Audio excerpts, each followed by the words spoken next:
Welcome to Low Key PD. In this tutorial, I'm going to show you how to change the alignment and indentation formatting for text elements in a Google Vids project.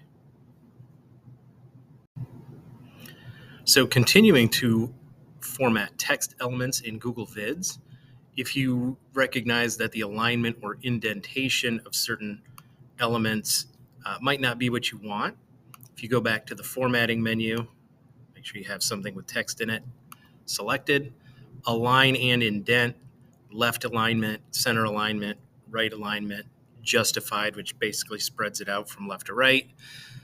Increase the indent. This would typically be used if you have a list of items and it's indented for organizational and visual understanding, or decrease the intent.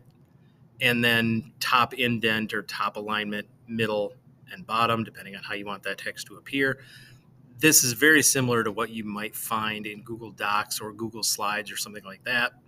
Basically, the same ideas for formatting, move it where you want, justify it the way you want, display the text exactly how you want it to appear. You have control over that. Don't forget to like and subscribe for more tech tutorials, and you can find my videos on YouTube by searching Low Key PD.